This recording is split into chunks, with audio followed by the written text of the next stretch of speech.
My friends and I decided to spend a weekend at a remote lakeside cabin, far from the noise of the city. The cabin was isolated, surrounded by dense woods, and the nearest town was about an hour's drive away. We were expecting a relaxing getaway, but on the first night, things took a strange turn. That evening, the weather was perfect. Moonlight shimmered on the lake, and the water sparkled like glass. After dinner, we sat by the lakeshore, chatting and enjoying the peacefulness. It was late by the time we headed back inside to sleep. The night was still. The only sounds were the rustling of leaves in the wind. But as I lay in bed, I started to hear something strange, like the soft sound of someone paddling across the water. The noise was faint but persistent, like gentle splashes against the lake's surface. I sat up and looked out the window but saw nothing. The lake was calm, not a ripple in sight. The next morning I mentioned the sound to my friends, but they laughed it off, saying I must have imagined it. Maybe it was the wind, or a fish jumping. I shrugged it off, figuring they were right. But the second night, things got even stranger. We spent the evening gathered around the fireplace, talking, while the moon once again cast its glow over the lake. Just as we were getting comfortable, I heard a light tapping at the front door, as if something was gently knocking. At first, I thought it might be the wind again, but the knocking grew louder, more deliberate. I got up, walked to the door, and peered through the small window. Nothing. I cautiously opened the door, and in the dirt outside, I saw a large, muddy footprint, much larger than any of ours. I felt uneasy but didn't want to scare the others. As the night went on, I heard that same paddling sound again. This time it was louder, like someone was rowing hard. I called my friends over, and we all looked out the window. There, standing on the dock by the lake, was a shadowy figure, motionless, staring directly at the cabin. The moonlight illuminated the water behind him, but we couldn't make out any details of his face or clothes. He just stood there, watching. "Who's out there?" one of my friends yelled. The figure didn't move. We grabbed flashlights and ran outside, heading down to the dock. But when we got there, the figure was gone.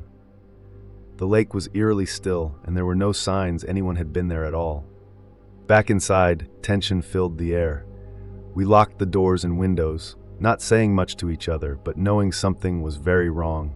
None of us could sleep, constantly on edge, waiting for the next noise. At around 3 a.m., a loud, violent banging on the front door jolted us all awake. It sounded like fists pounding hard, shaking the whole cabin.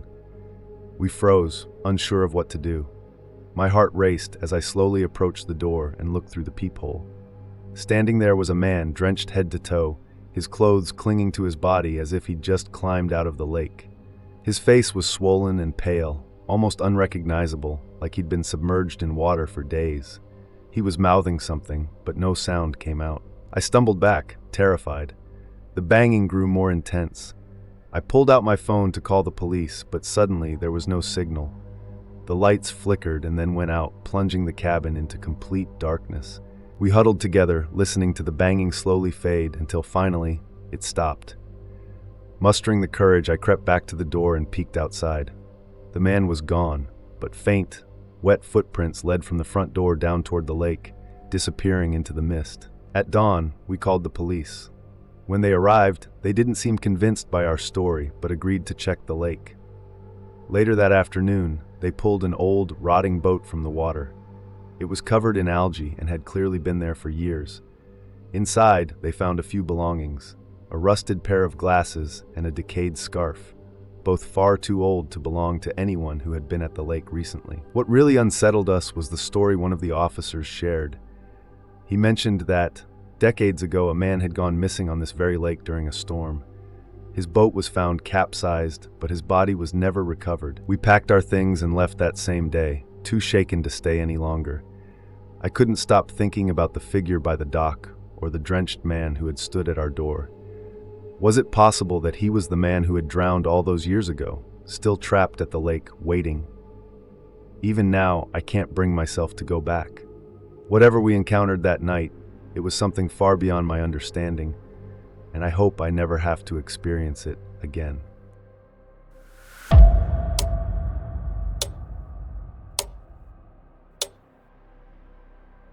My wife Samantha and I have always loved the peacefulness of the mountains. For this vacation, we chose a secluded cabin deep in the woods. There was no cell service, and we were far from any towns, surrounded by dense forests. It sounded like the perfect place to unwind. When we arrived, the scenery was breathtaking. The cabin was simple but cozy, and the path in front of it twisted deeper into the forest, with towering pine trees lining either side, almost blocking out the sky. On our first day, we decided to go hiking and explore the unfamiliar woods. Sunlight filtered through the treetops, the air was filled with the scent of pine needles, and everything seemed perfect. However, not long into the hike, I began to feel a strange unease. The deeper we went, the more I felt like something was watching us. I told myself I was just being paranoid, but the sensation of being observed grew stronger with every step. After about an hour of walking, I found an excuse to stop and rest. As we stood there, I heard faint footsteps behind us, like someone walking on the dry leaves. The sound was too distinct to be an animal. It was deliberate, like a person following us. I turned around to look, but saw nothing except the shifting shadows of the trees swaying in the breeze. I asked Samantha if she heard anything, but she hadn't. She gave me a puzzled look, clearly thinking I was imagining things. Although she tried to reassure me, the unease lingered. We continued our hike, but every so often I would hear those distant footsteps again, always keeping a steady distance. The sound wasn't urgent, more like something or someone following us, staying just out of sight. By the time we returned to the cabin, it was getting dark. After washing up, we prepared for bed, but I couldn't shake the tension in my chest. The wind outside gradually died down, and the woods around us became eerily still. I was on the verge of falling asleep when I suddenly heard soft footsteps just outside the window. I held my breath, my heart pounding. The footsteps grew closer, slow and deliberate, as though someone was circling the cabin, carefully examining it. Samantha woke up too, gripping my hand tightly. Her palm was cold, and we both lay there in silence, listening. The footsteps made a full circle around the cabin before stopping at the front door. Then there was a gentle knock, steady and rhythmic, as if whoever was outside wasn't in a hurry. Gathering my courage, I crept to the door and peered through the small window. Outside, there was nothing. The porch was empty, bathed in dim moonlight. The footsteps and knocking had stopped. I stood there for a while, waiting for any movement, but there was only silence. Eventually, I returned to bed, though neither of us slept much that night. Samantha stayed awake, her grip on my arm never loosening. The next day, we decided to hike again, hoping to shake off the lingering fear. This time, we ventured further, looking for an open spot to have a picnic. After about 2 hours of walking, we entered a dense forest where the trees were unusually tall and thick, blocking out most of the sunlight. The air felt colder, damp, and heavy, with an unsettling quiet. Just as we were about to head back, I saw a shadowy figure dart between the trees in the distance. I froze, staring into the dark forest. The figure had been watching us, hiding behind the trees, as if avoiding my gaze. Samantha didn't see it, but when she turned to me, her face reflected the unease I felt. Though she hadn't said it aloud, I knew she was starting to doubt whether we were truly safe. We quickly decided to return to the cabin. As we walked, I kept glancing back, but the figure never reappeared, though the sense of being followed clung to me. Back at the cabin, night was falling. We checked all the doors and windows, making sure everything was securely locked. I tried to calm myself, but I knew we were in for another sleepless night. Sure enough, around midnight, the footsteps returned. This time, they were faster, more insistent, as if whoever or whatever was outside was no longer content with watching. Heavy breathing accompanied the steps, like something pressing its face against the windows, looking in on us. I crept to the window and carefully peeled back the curtain. Outside, there stood a man. His face was scratched, covered in mud and leaves, his eyes hollow and lifeless. He stared directly at the window, not moving. My heart leapt into my throat, and I stumbled back, knocking over a lamp in the process. The noise shattered the silence, and Samantha bolted upright in bed, her eyes wide with fear. But the figure outside didn't react. It just stood there, staring at us. Suddenly, the lights in the cabin flickered and then went out, plunging us into complete darkness. Our phones had lost signal, and it felt like the entire world had been swallowed by the night. The only sound was the relentless footsteps closing in on the door. Samantha's voice was quiet but firm.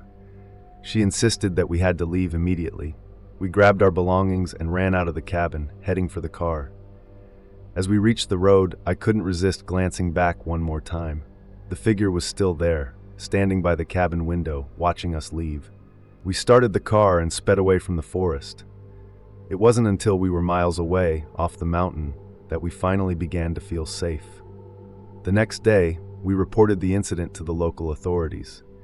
They investigated but informed us that there had been several disappearances in the area over the years, though no solid leads had ever been found. Even now, when I think about that night, a chill runs down my spine. Who was that man? How long had he been roaming those woods? We never returned to that cabin, and I still can't shake the memory of those hollow, empty eyes watching us through the window.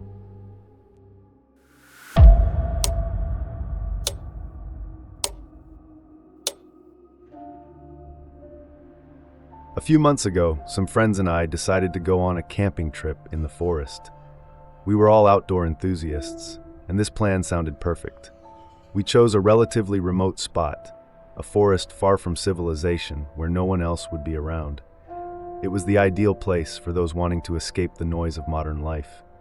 It took us almost 3 hours of driving to reach the campsite. The forest was secluded, accessible only by a narrow dirt road that led deep into the woods.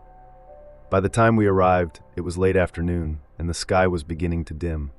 We quickly set up our tents and built a fire. As the flames flickered, the darkness around us deepened. The trees cast long, eerie shadows, swaying slightly in the firelight, almost as if they were watching us. Nightfall came, and the silence of the forest settled in. The sound of insects filled the air, and it seemed like everything around us was drifting off to sleep. Yet something felt off. The quietness was too heavy, too stifling. As we ate dinner, I glanced towards the tree line and suddenly saw what looked like a figure standing among the trees. At first, I thought my eyes were playing tricks on me, but when I focused, the shadowy shape was still there, faint and motionless, shrouded in the darkness. I stopped the conversation to point it out to the others, but by the time they looked, the figure was gone. I convinced myself it must have been a trick of the light or a shadow cast by the trees, but the unease remained. As the night deepened, we all retreated to our tents to sleep. I lay in my sleeping bag, listening carefully to the sounds outside. The wind rustled the leaves, and aside from that, everything was silent. Just as I was about to drift off, I heard something, faint but distinct, a whispering sound coming from the trees. At first I thought it might be the wind, but after a few seconds, I realized it wasn't natural. The whispers were intermittent, like distant, muted voices having a conversation. I slowly sat up, peering through the small gap in the tent flap, but saw only blackness. I felt a chill run down my spine. Not wanting to alarm anyone, I lay back down and tried to block out the sound. A few minutes later, I heard the crack of a branch snapping. Closer this time, much closer. Something was moving near the camp. My heart began to race, and I held my breath, afraid to make a sound. The next morning, I told the group about the noises I had heard during the night.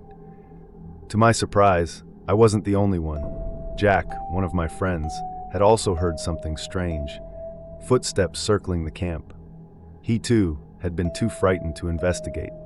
We all chalked it up to wild animals roaming the forest at night and tried to put it out of our minds. But what happened later made us realize it was something much more sinister. That day, we decided to hike up a nearby hill. Everything seemed normal until late afternoon when one of our friends, Mark, suddenly went missing. He had been walking at the back of the group, and in an instant, he was gone.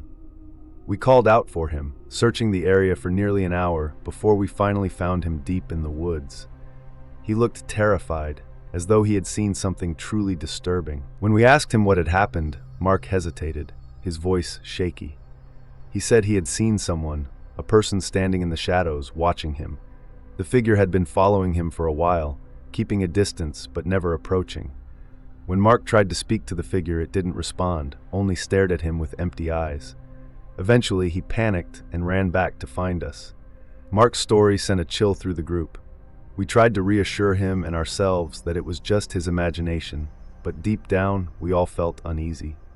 After returning to camp, the atmosphere was tense. No one brought up Mark's encounter, but it hung in the air like a dark cloud over us. That night, as darkness fell, the oppressive quiet returned. The conversations around the campfire were subdued, unlike the first night. I couldn't shake the feeling that we weren't alone. Late into the night, as I lay in my tent, I heard a strange, heavy breathing outside, followed by the unmistakable sound of footsteps pressing into the ground. The steps were slow, deliberate, like something was creeping closer. Observing, I strained to listen, my heart pounding. The footsteps moved around the tent, and through the small window in the fabric, I saw it again, the shadowy figure. This time it was closer, standing just at the edge of the camp, watching us. I squinted, trying to make out its face, but it remained hidden in the shadows. The figure didn't move, it just stood there, as if waiting. Suddenly, I heard movement from the other side of the tent. I turned to see Jack standing at the entrance, clutching a flashlight, his face pale. He gestured for me to be quiet, and together, we stepped out of the tent. As soon as we emerged, the shadow was gone. We shone the flashlight into the trees, but there was nothing, just the dark, empty woods around us. The air was thick with tension, and we both knew something wasn't right. The next morning, we agreed to cut the trip short. None of us wanted to stay another night. We quickly packed up our tents and left the forest without looking back. The drive home was silent, each of us lost in our thoughts, trying to process what had happened. A few days later, we received a call from the police. They had found strange footprints near our campsite, leading deeper into the forest before abruptly disappearing, as though whatever had left them had vanished into thin air. To this day, no one knows who or what the figure in the shadows was. The memory of that night still haunts me. That figure, standing just out of reach, watching us in the darkness, I'll never forget it. We never went back to that forest, and I'm not sure we ever will. That's today's story. If you enjoyed it, please like, subscribe to my channel, and turn on the notification bell. Thank you for watching, and see you next time.